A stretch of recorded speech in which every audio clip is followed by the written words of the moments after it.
My wife is a very good psychologist. She says I have OCD, which is organization compulsive disorder. At the break, all of these faculty came up and said, "Who are you? You're at University of Michigan. You took on Jack Welch." That night I got a call. His office said, "Could you meet with Mr. Welch and talk about what you do?" My answer, by the way, it's interesting, Ramesh, was no.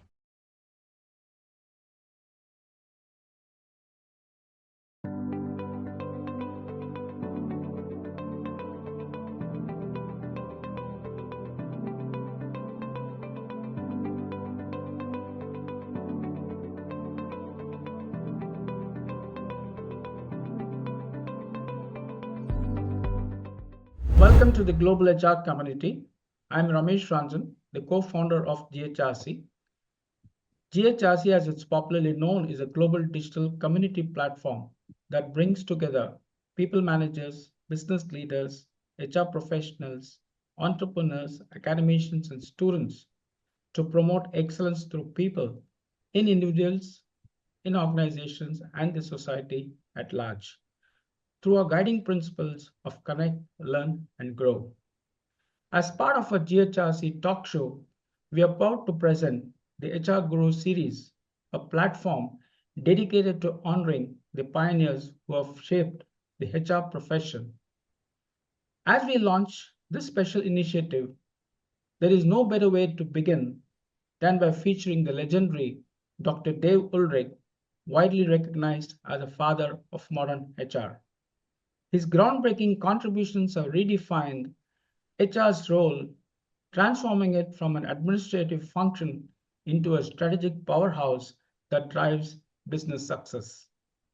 For decades, Dave has been at the forefront of HR thought leadership, the HR business partner model, his pioneering work on the HR value proposition, and his deep insights into leadership and organizational effectiveness has fundamentally changed the way business views talent, and human capital. With over 30 books and hundreds of research papers, he continues to inspire HR and business leaders globally, helping them align HR strategies with business goals and create lasting value for employees, customers, and other stakeholders. His work has influenced organizations worldwide, making him one of the most respected voices in the industry. Consistently ranked as the number one most influential HR thinker by HR Magazine multiple times, recognized by Thinkers 50 as one of the most influential global business thought leaders, has worked with Fortune 500 companies, government institutions, and global HR bodies, shaping HR policies and best practices across industries. Dave's contribution continue to shape HR function. His work is more relevant than ever as organizations navigate digital transformation, workforce agility, AI in HR, and the shift to employee experience driven HR models. In this exclusive conversation, we'll explore Dave's journey, the evolution of HR, the future of the profession in an era of rapid transformation. From digital disruption to AI driven HR strategies, the employee experience to business resilience, his insights will provide invaluable lessons for HR leaders looking to make a real impact. Let's learn from the master himself as he deep dive into the world of modern HR with the legendary Dave Ulrich. Dave, I'm privileged and thank you so much for coming on the show and look forward to my conversations with you. Ramesh, your introduction makes me tired. You are very kind and eloquent, and I don't remember most of those things, but your introduction makes me kind of tired of the things that I've done, always with partners, and enjoyed that very much. So thank you for the gracious invitation and the very kind introduction. Thank you. Thank you, Dave, and we are honored and privileged. So, Dave, I would like to start by setting the stage on your early years. Behind every globally renowned thought leader is a story of determination, learning, and growth. Your career has not only shaped the HR as a discipline, but also redefined the role in business worldwide. Before diving into your contributions, it would be wonderful for our audience to understand the early influences that set you on this extraordinary path. Can you share your journey from your early days to becoming a global thought leader in HR? What motivated you to pursue a career in HR? And how did your academic background shape your perspective on the profession? I know that you are a statistics professional, so it'll be very interesting to know how you forayed into HR. There's a lot of questions in there, and I don't want to take you through my whole life history. If I go into my background, I have to start with incredible parents. I had a father who was dedicated to service. He retired at age 55 and then did what was called a bread run. So he went out and collected day old food and bread from the grocery stores in where he lived and gave it to those in need. It took him 2 to 4 hours every day. That's a sense of service. My mother was the same, very dedicated to service and to growth and to change. I went off to school thinking to become an attorney.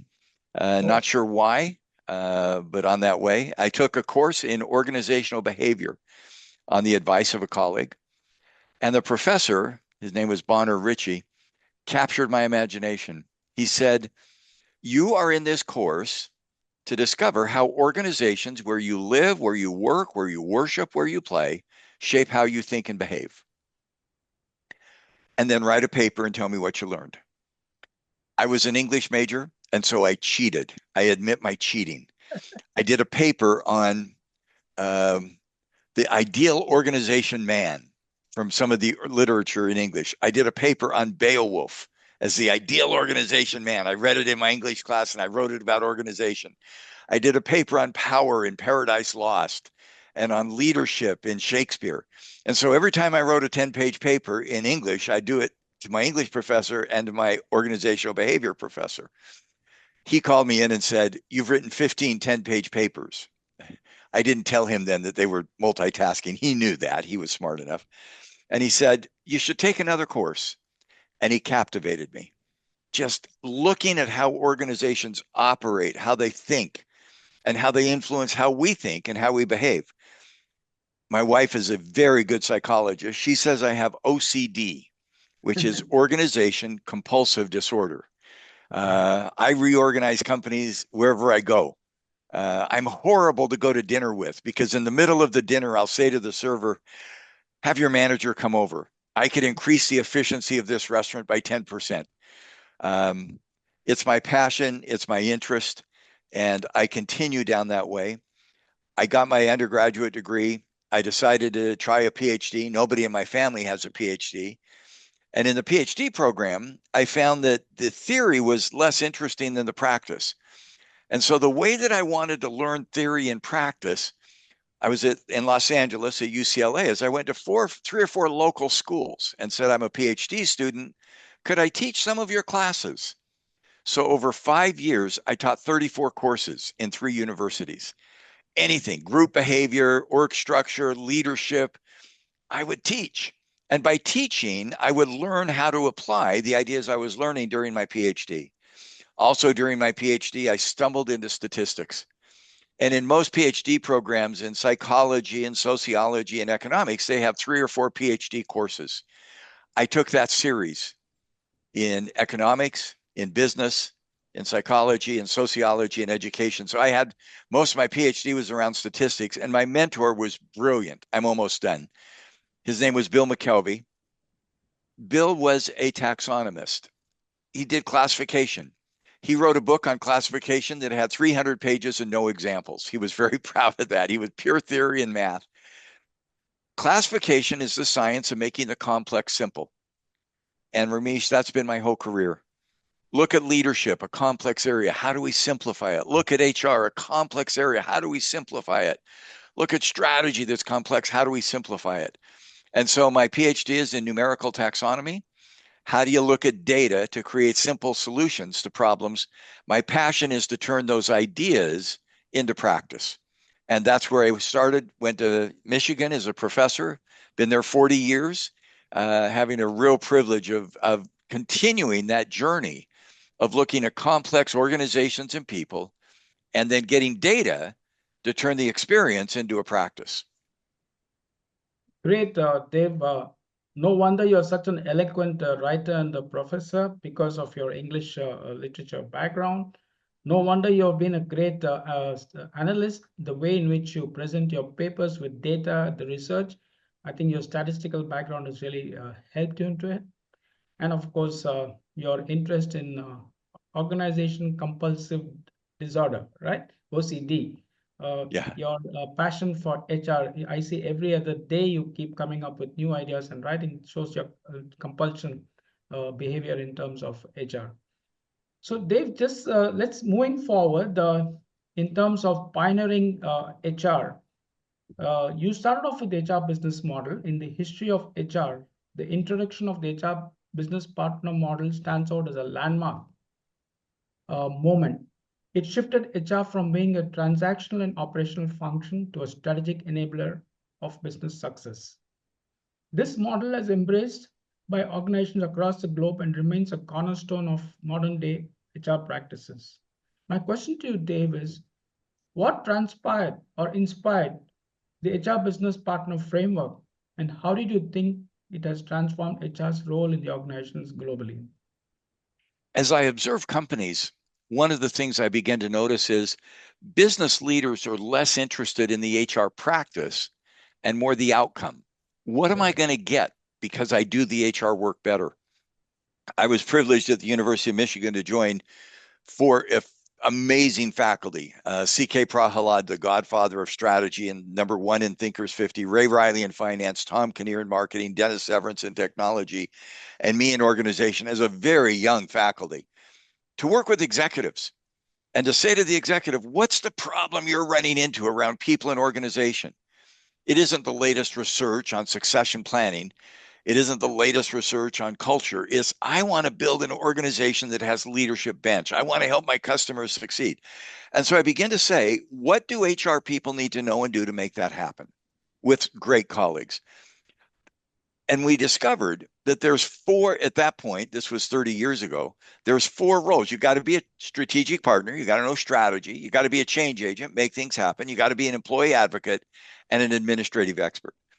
And one of the takeaways in that logic is I want to shift our thinking a little bit, and I'll use it with your question. It's not from to, it's and also. I've Okay. got to be an administrative expert and do Mm. strategy because if I leave, I was in a program once, and I'll tell anecdotes really quickly with senior HR people from around the world in a company, and they said we're going to be strategic, we're going to be strategic, and we're going to make a change in this company. This was decades ago, and they talked about doing business around the world and how they were going to change the world. And the CEO came in to speak at the end of the session, and he said, "I love what you're telling me. But let me tell you what happened this week. We interviewed a chief marketing officer and we made an offer. It went out over my signature as the CEO, but you wrote the letter and sent it out and you got a zero wrong. You got a zero wrong. So instead of offering $200,000 a year, you offered 2 million. And the officer called immediately and said, "I'll take the job, I'll get the bonus." And they knew it was a mistake. And he looked at the HR people and he said, "You want to do strategy, you got to get the basics right. You got to Absolutely. do the day to day. I mean, you can't be flawless in everything, but we got to have administration, people, strategy, change." And that drove me. HR is not about the activity, it's about the outcome of the activity and navigating. Instead of from to, it's navigating and also the tension that goes into those ideas. And that's what a business partner is. How does an HR person not see themselves as an HR person, but a business person who Yes. happens to work in organization and people to help the company reach its goals? Great. So that's, I think, the beginning of the outcome-based HR in the late Yeah. 70s or early 80s, as I remember that. So Dave, moving on to your next key contribution in terms of value proposition. One of your key contributions has been reinforcing the need for HR to create value not just for employees, but for all the stakeholders, including customers, investors, and the society. This idea, which you articulated in your book, The HR Value Proposition, I think resonates in today's world where business must remain agile and people focused. My question to you, Dave, is how can HR professionals strengthen their strategic alignment with business goals while creating value for a diverse set of stakeholders in the dynamic and uncertain business landscape of today? Let me tell you the premise. And it was taught to me by this same mentor. He said, value is not what you do, it's what others get because of what you do. Value is defined by the receiver. So if I give my wife a gift, who defines the value of the gift? She does. When I Right. was first married, I would give my wife tickets to sporting events. And she said, enjoy yourself, because that was not a value to her. That same premise applies in organizations. Who are the receivers of the work that we do? And I think that moves us to a stakeholder view very quickly. Clearly, one of the receivers of HR work are the employees, their productivity, their engagement, their passion, their energy, their service. But as you look broadly, when I in HR want to have an impact, I've got to recognize all of the stakeholders for whom we create value. Inside the company, that's the employee, it's the executive team as they deliver strategy, it's the board of directors as they engage in agenda. But outside the company, it's also a customer, it's also an investor, it's also a community, which includes governments and cities and states. And so my view in HR is not about HR. Let me say Right. that again. HR is not about HR. It's about creating value for those stakeholders. And here's the application. If I'm an HR person and I'm going to a business meeting and I've been through your programs and other programs, and I see the topics of the day are building leadership, managing culture, managing performance management. Generally, HR people in the executive meetings with business leaders talk about leadership, culture, performance. My suggestion is don't start there. When we as HR professionals go into a business meeting, HR is not about HR. Who are our customers? How do we get them to buy more product? Who are our investors? How do we get them to increase their market value if we're publicly traded? They lower the cost of capital of getting debt. Who are the community and citizens that we serve? How do we build a reputation? When we begin HR by serving stakeholders, we deliver real value. And here's the insight. This is embarrassing. I'm sure this hasn't happened to you, but every once in a while I get an insight I should have had decades ago. For years, we've tried to tie HR to business financial performance. If I invest in training, this is the ROI. If I invest in culture, this is the ROI. It hit me that financial performance is always a lag indicator. We Right. report how we performed last month, last quarter, last year, and we'd use HR as a lead indicator of a lag outcome. Well, what drives financial performance? It's not that complicated. It's a customer. Because when a customer buys a product, the revenue goes up. It's an investor who drives efficiency. So for HR in the future, our job is not just to connect to the business of financials, it's to be a lead indicator of the lead predictors of financial performance. And so we love to get HR people to say, what's the biggest challenge in your job? And they say leadership, culture, hybrid work, technology. I love to say to them, put behind that two words, so that, so that. I want to build leadership so that we meet our strategy goals. Fantastic. I want to do leadership so that we get financial performance. Fantastic. But now get ahead of it.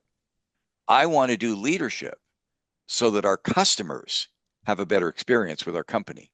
So we talked about leadership brand. I want to do leadership so that our investors have a better connection to the company. So we do intangible value. When you begin to think about HR from the outside in, it shapes the world in a huge way. And HR then is not about HR. It's about creating value in the marketplace. Great analogy, Dave. As you rightly said, HR is not about HR, it's about creating value for the stakeholders. I think it's a very powerful statement. For very long, HR has been doing what it thinks is best for the people and what it thinks is best for the HR fraternity. But I think it's, as you rightly said, as organizations also looking at customer-centric approach, HR also needs to look at a customer-centric approach with the customers being not just the employees, but the organization, the stakeholders, and other members, whether the investors or the society, as you rightly said. So, Dave, Let's move on to the next one, which you talked about the purpose of HR. Your philosophy that HR's purpose extends beyond organizational boundaries has inspired a paradigm shift. You advocated that HR should drive not only internal success but also societal impact by fostering culture of inclusion, innovation, and sustainability. This vision has become increasingly vital in today's interconnected world. My question to you, Dave, is how did this broader vision of HR's role develop, and how do you see it shaping HR practices in the years to come? You know, it's a great question, and it goes back to what we've talked about. Right, What we do inside the company connects outside. And let me just give a quick two or three quick examples that capture the essence of that. Many companies have an employee attitude survey, whatever you want to call it, the 12 item index, engagement, whatever that index is. So I started in a company and said, let's correlate the employee attitude inside with the customer attitude outside. And right, so we took 600 stores. This is the average employee attitude. We took 600 stores. This is the average net promoter score or some kind of customer service. And the correlation was zero point 0.6 to zero point 0.8. That if you want to get a higher customer attitude, some of that comes by having the right product and the right price. And everybody can match product and price. But the employee attitude is a differentiator. That if you have good employees, and think of the places where you shop, the airlines you may fly, the hotels where you go, the restaurants. What drives my attitude as a consumer is the attitude of the employees who work with me. And so that correlation begins to connect the inside and the outside for the employee. We don't want to be the employer of choice. That's not enough. We want to be the employer of choice of employees our customers would choose. I was with an executive team. And again, it's so fun to work with executive teams, not just HR. And I said, there's 10 members of this executive team. How many of the 10 of you would your customers pick to run this company? And one of them looked at me and he said, how could they do that? They don't know us. And I said, that's a problem. They right, should. And they should be thrilled. And when they look at you and the meetings you hold, they should buy more product. They should buy more. And that's going to affect the business outcome. And that becomes culture. A lot of people define culture as the roots of the tree. These are the roots. These are the foundations. The God, and not everybody agrees with me on this. The godfather of culture, who's passed away, whose ideas I love, is Ed Schein. And I shared this with him. The culture is what's below the tip of the iceberg. It's the roots of right. the tree. And I said, no, culture is the fruits of the tree. It's the identity of the firm in the mind of your best customer, made real to your employees. Culture is your firm brand outside turned inside. And he said, no, that's not culture. For me, that is culture. When the identity outside becomes the values inside, then there's a value in our value statement. So what we encourage you to do as an HR professional with the marketing people, take your core values. Every company's got them. We value innovation, collaboration, etc. Go to your best customers or your desired customers. Question one, are these the values you want us to have? They'll almost always say yes. One company I was in, it was so cool. Their number one value is to be the most profitable firm in their industry. Take that to a customer. Our goal is to be the most profitable. No, I don't think so. It- And it's the wrong value. We value innovation. We value collaboration. We value efficiency. We value price. Question two, you, the customer, tell us, what do we have to do to show that we live that value better than others? Customer define what service means. Customer define innovation. Customer define collaboration. Question three, when we do those things you've just said, will you buy more from us? I presented that to a lot of groups of senior business leaders, and they go, oh, here comes the culture guy. We're going to bring your pet to work. We're going to have a celebration and a casual work day. And I go, that's not culture. Are these the values you value? What do we have to do to show you we live them? And question three, will you buy more from us? And they look up and go, holy smokes, that's culture as a real value to our company. That's where we think HR should be. Leadership as a brand. Is your leadership training program teaching your leaders to know and do the things that you promise customers? I'd love to go into a company with my colleagues and say, show me your brand. your social media, your advertising, your colors. Show me your leadership training program. Do they overlap 80 or 90%? Too often they don't. And I think that's one of the content issues that we struggle with because we're doing leadership in one part of the company, we're doing marketing, branding in another. They need to come together. Right. And that's what we see with the employee, the employer of choice, employees your customers would choose, with culture, building a culture that reflects the external brand, and in leadership, training leaders to deliver what we promise our customer. Great, very profound observations and guidance to the people, Dave. We'll just move on to the next one, which is about your most transformative moments. With a career spanning almost 5 decades, I should say, you have had the opportunity to shape and influence countless organizations, leaders, and professionals. These experiences must have been rich with moments of transformation and discovery, both personally and professionally. My question to you, Dave, is looking back, what would you consider the most significant milestone in your career? Are there any projects, collaborations, or experiences that stand out particularly transformative or rewarding to you personally?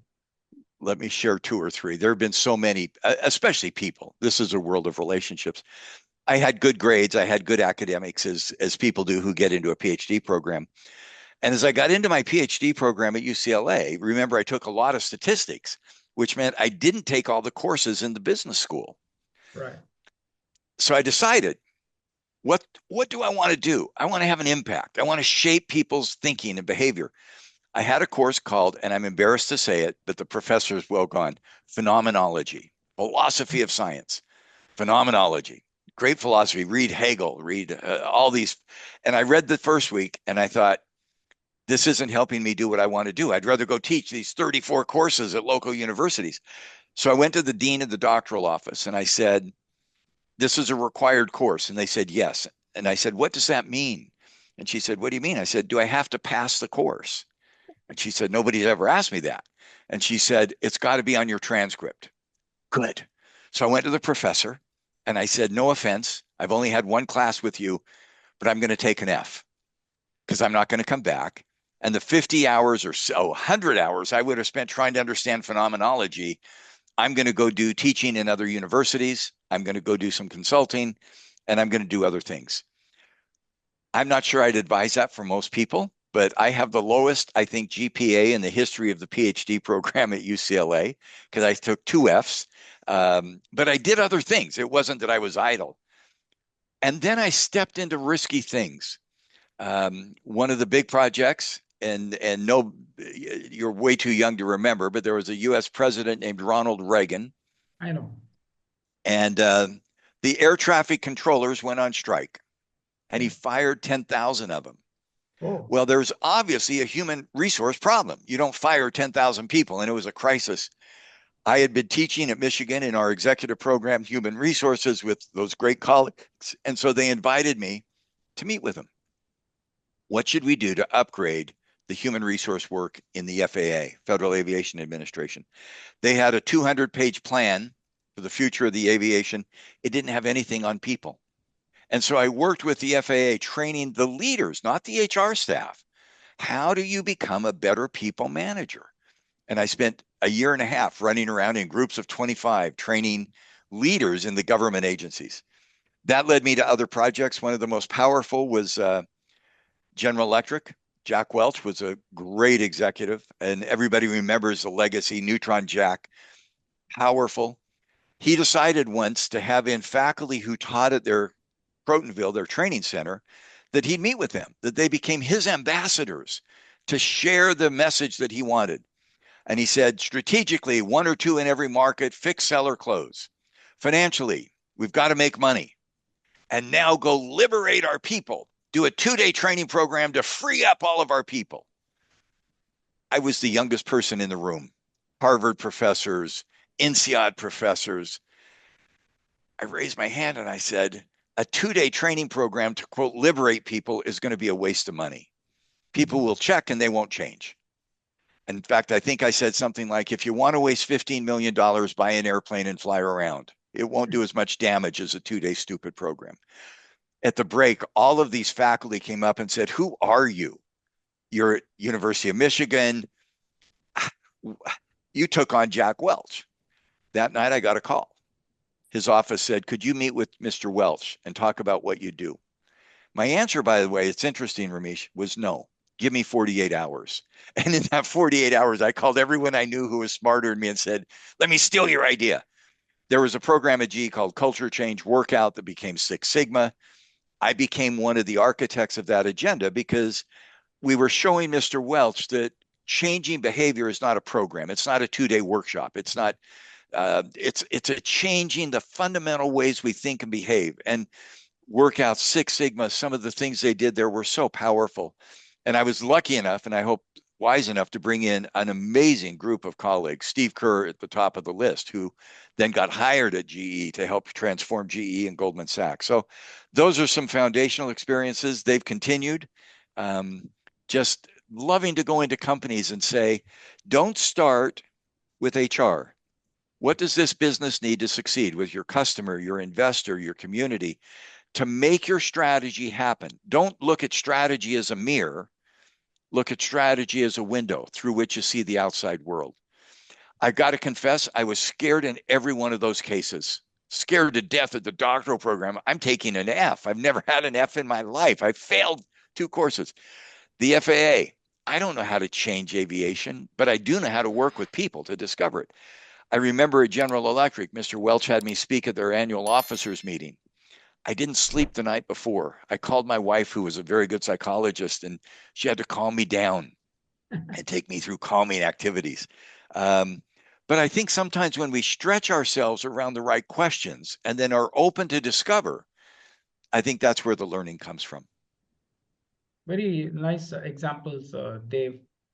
Um, we'll move on to your recognitions and the global influence. Being acknowledged as one of the most influential figure in HR is no small feat.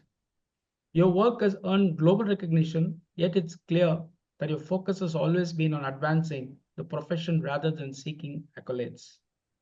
My question to you, Dave, is what do these recognitions mean to you personally, and how do they inspire you to continue driving innovation and transformation in the field of HR? Um, Let me talk about the recognition. First of all, I am honored when peers recognize my work. I'm not going to deny it. It's an honor. I am not driven by recognition. People have acknowledged the work. What I'm driven by is ideas that will have an impact. Right. And the value, remember back to the beginning, value is defined by the receiver. I was coaching one of the greatest leaders I've coached, grew up in the Philippines, didn't know how to read and write, went to school, learned how to read and write quickly. Top student in the Philippines, I'll go quickly. Came to a US school, #1 graduate, went to Harvard with a PhD, MIT, 2 master's degrees, speaks 6 languages, worked in the Russian embassy, worked and ran Microsoft in Asia. Unbelievable story. I mean, just incredible story. And everybody said to Dr. Tumanes, tell your story, tell your story. As I coached her, I said, quit telling your story. You're now the president of a university with 40,000 students. Right. Your job is to help 40,000 students and 1,000 faculty create their story. And if you can help them create their story, then you succeed. Again, I appreciate the recognitions. I'm not driven by it. I'm driven by learning and saying the best is always yet ahead. So what am I observing? What am I seeing? What am I learning that will help somebody else create their story? And if we can make that, my job as a leader is to use what I know to help you create your story. You know, I have been finding lately when I go to webinars, when I go to talks, when I go to seminars, the people love to share what they know. Let me share what I know. Here's my data. Here's my research. I get in my head, that's 50%, maybe 40. The 50 or 60% is how does what you know help me solve what I need to do? So, for example, some of my favorite teaching, and if you're a professor listening, you're going to go, you're crazy. We're going to do a day on talent. We got 25 executives in the room. I'll do 5 propositions about talent. Talent has to be outside in, talent's competence, commitment, and contribution.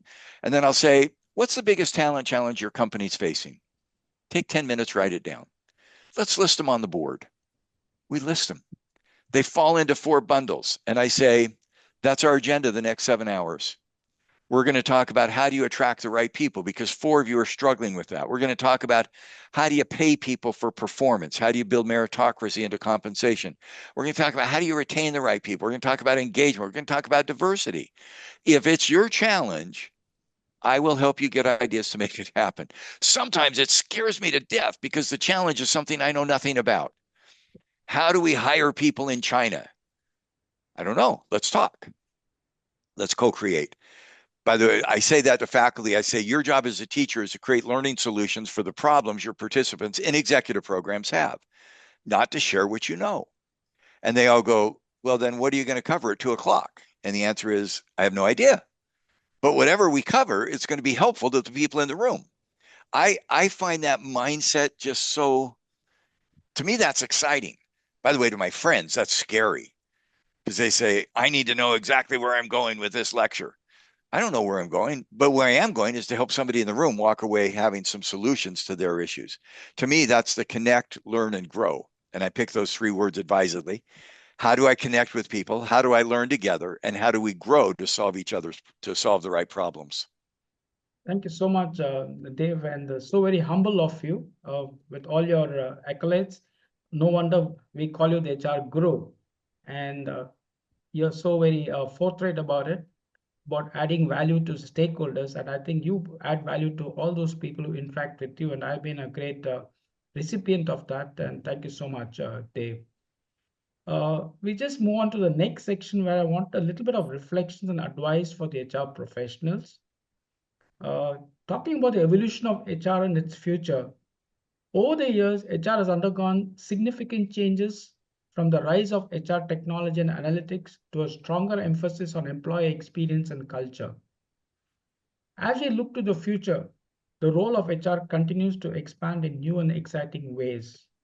My question to you, Dave, is how do you see the HR profession continuing to evolve in the coming years, especially with the threat of AI and technology? And what role do you envision HR playing in building organizations that are both resilient and future ready? Great question. And I don't have a perfect answer. I mean, I think that's one that you're going to hear many answers to. I love evolution. And I'm gonna go back. It's not from to, it's and also. Our field started as personnel. Right. That's the administrative terms and conditions of work. We moved to human resources, which are the HR practices, staffing, training, development, compensation.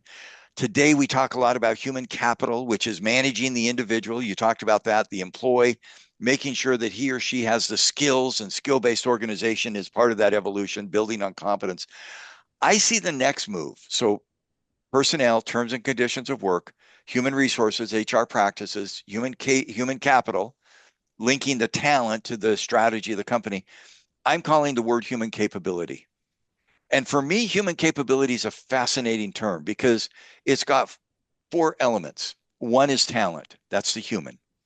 We do have to build human. We have to make our people better and stronger and more resilient. Capability for me is the organization. Human is the competence. That's the individual. Competence, workforce, talent. Organization is the capability. C.K. Prahalad's favorite work was core competence of the organization, which is the organization. It's not just the individual competence. I call that capability. I taught with CK in our executive program. We use different words for some of the same language. It's you've got talent, you've got organization, individual, team. Okay, I'm going to do something, Ramesh, that you're going to be a bit embarrassed by. Hold up your right hand with fingers. That's your talent. Those are your people. Your left hand is a fist. That's your organization. They come together as a team. The combination is leadership. And we have great leadership. The forearms then represent the HR function. And then you do the dance. I think neither of us are going to make money dancing, but I do that because remember, my PhD is in taxonomy, simplicity. If I'm an HR professional today, I want to create stakeholder value for all the stakeholders inside and out through talent, right people, right place, right skills, employee of choice of employees, customers would choose, organization, culture is the brand outside, capability, leadership as a brand, and then building an HR function and people who have the knowledge and skills to make that happen. That's the direction that I'm excited about. When I listen to HR people, I get excited because we're moving there. Now, let me just do a quick comment on AI. In the world we live in today, and this will be seen over years, in the world today, you can't do any session without mentioning AI. Right. And people are mystified. They're scared. I see AI as an opportunity, not a threat, because I love to go back to the basics. Here's the basics of AI. Artificial intelligence, AI, generative AI, provides information. That's all it does. It's an information source with a robot, with a data set, with information to improve decision making around talent, organization, leadership that will create stakeholder value. So if I'm hiring someone, I want to know the skills they need. AI will provide information about skills for a chemist. Right. That's the talent. I want to know how to build the right culture to serve the marketplace. AI will tell me what's been done that creates stakeholder value. AI summarizes past information. It does not create the future. Right. Let me say that again. AI creates summarizes past information. Our daughter, one quick anecdote. 2 years ago, when AI was getting popular, she's a professor of sociology, and she called and said, "Dad, my job's over. No student's going to ever write a paper again or take my class. They're just going to go on AI." So I got on, relatively novice, and I said, "Do a 200-word essay on the future of HR." 20 seconds later, there it was. I called my daughter and I said, "Monica, sweetheart, my job's over. AI can do everything I was going to tell." And she said, "What are we going to do?" And I said, "I got to think about it." Then I read the essay again. And when I read that essay, I said, "This is work by Linda Grattan, Peter Capelli, TV Rao, Ramesh Ranjan, CK." It summarized that information into 200 words brilliantly, but it did not create a future. It can't do that. What our daughter started to do was really fun. I'm going to give you an assignment in sociology to talk about gender differences and impact. I'm going to have you turn in two papers. Paper one is the AI paper, and paper two is yours. And if your paper can't build on the AI paper with new creative ideas, you haven't passed my course. That's where I beg my HR friends to go. AI provides information to make better decisions to create stakeholder value. And that information from AI is a foundation, but it's not the house that we're building. Very reassuring, Dave, to hear from you that AI just assimilates information and summarizes for you, but it does not create the future. And I think that's very reassuring to hear from you.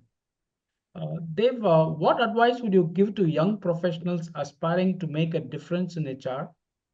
How can they prepare themselves to build organizations that are both people-centric and business-driven? I think we have to find our passion. I go back to when I was a student. I wrote a paper every week on weird stuff. And my professor was so kind. He said, I still have some of those papers, by the way. One paper was the organization as a poem. And I compared the organization to a poem. He said, "This paper is not very clever, but at least you're creative trying to do something. Find what your compulsive disorder is. For me, it's organizations. For others, it's what is it that passion is about? And then be very committed to learning. How can I learn from myself, from others to do things? One of the competencies we've discovered, and we've done research, and we haven't talked about tons of data. I like big data sets, love the research. It's part of our world. In our latest research on competencies that HR people should be aware of, we've seen a pivot. Competencies traditionally were an adjective and a noun: credible activist, strategic partner, change agent. Today, in this world, and my advice to a new HR person and an older HR person is your competence is a verb. What do you have to know to be good? You advance the business. You accelerate human capability. You collaborate. You manage simplicity. You share information. I think when we see the skills that we need as verbs, not as nouns that are steady states, but as verbs that are evolving, then we become more prepared for what that future holds. I always say the best is yet ahead. And that's one of the things I've done. I've written a lot of books. You were gracious enough to mention that. The last few years, I haven't written as many books. And it's not that I'm not writing, you mentioned as well. I want to learn real time. And so I'm on LinkedIn a lot. Last year, I posted 50 every Tuesday. I post. And somebody said, "Do you really write those?" And the answer is yes. That's not easy to write every week, a post. And I comment an hour or two a day. And I love the dialogue. I'm learning. I get comments from you, a lot of people in India, and I don't look at their titles. I look at the content of their comment. And I say, what am I learning from this? And I hope those going into the field have that passion that we're here to learn. The best is yet ahead. Now, I may do another book or two. I'm not afraid of books. I like books have a gravitas and they carry well and they endure well. But I love reading your ideas. I hope I comment on most of the things you write. And if people make and on LinkedIn, I've discovered there were a dozen or 2 dozen people that made really stupid comments. I shouldn't say this publicly. I just Right. blocked them. I don't want to waste time on that. I want to spend time with people who are thoughtful, and may we learn together. And I am really excited about the future of this field. That the content is powerful. That when we train people, we're not just telling them what we know; we're helping them solve what they need to have solved. And I know, Ramesh, you've done that. That's your agenda. That's your group's agenda, and it's exciting to see that begin to perpetuate throughout the field. Thank you so much, Dave. You've been so humble, and your humility shows that you almost respond to every comment you comment on LinkedIn, as you rightly said, irrespective of the title of who the person is based on the comment. And I think I admire your work ethics, the speed in which you respond to mails, the speed in which you respond to comments, and the voracious learning that you have demonstrated and adapted yourself and evolved yourselves over the years. It's You're truly inspirational to all of us, Dave. Thank you. As we I close, thank you. Dave, your work has transformed a lot of people and a lot of the profession in HR globally. But yet your passion for innovation and knowledge sharing continues unabated. It would be inspiring for our audience to hear what fuels your drive and what you envision as the next big challenge or opportunity for you. And what are you most passionate about working right now? And how would you like your legacy to be remembered in the world of HR? Um, it's a great question. And we often ask ourselves those value questions. What are my core values? In a world of uncertainty, what am I certain about? When COVID happened, quick anecdote, I was traveling 250 flights a year. I was around the world. I was doing things, and suddenly the travel's done. And I thought, my world's over. And it hit me in a world of uncertainty, and I didn't know what was next. Don't focus on the uncertainty, focus on the certainty. And Right, so I said, what am I certain about? That's my core. And for me, there were two things: learning that adds value to others. How can I do that? That's where LinkedIn came from. How can I learn from others and add value to others in the process? So I do podcasts, I do webinars, I write. I am committed to those two things. And I hope now my passion is to pass that on. I right, am trying to create an HR learning experience that will allow the next generation of HR leaders like you and others to take what we've done and then evolve it. The greatest love I have is when our three children, our daughter and our other daughter and our son, take some of the principles my wife and I have taught, and then they go off and do their own thing better. right. I want to build the next generation of HR leaders, to have a global HR leadership experience, that the next generation of HR leaders who will pass on beyond what we've done.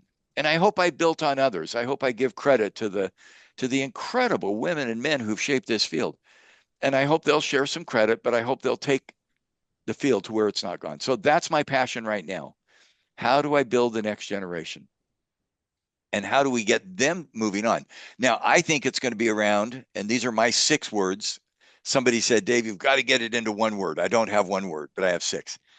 Deliver stakeholder value through human capability. The aha with stakeholder value. The human and human resource has generally been the employee. Take care of the employee. They're the human. I think that's a mistake. It's not enough. Every stakeholder of the firm is a human being. A customer is a human being. Who decides, do I or do I not buy this product? An investor is a human being. Do I invest in this company? An employee is a human being, so is the executive, so is the board. Deliver stakeholder value to every human being who interacts with the company. That's 3 words: deliver stakeholder value through human capability, talent, and I won't make you do the dance again. That's stupid. Talent, organization, leadership, and a great HR function. That's my agenda. And I want to pass that on to the next generation who will build on that and create their agenda.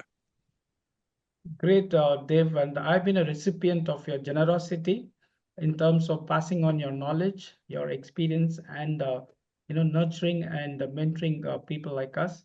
I think that's a human service that you're doing to the HR fraternity, and I'm sure that we will carry your legacy, and we will ensure that whatever work that you've done, we will share it with the wider audience, and also try and see if we can evolve it as the world unfolds before us in the future days to come. Thank you. So, Dave, Thank you. to conclude, Dave, as we conclude this enlightening conversation with Dave, we are reminded of why he is truly the father of modern HR. His insights on the evolution of HR, the strategic role of the HR business partner, and the importance of creating value for all stakeholders have been nothing short of inspiration.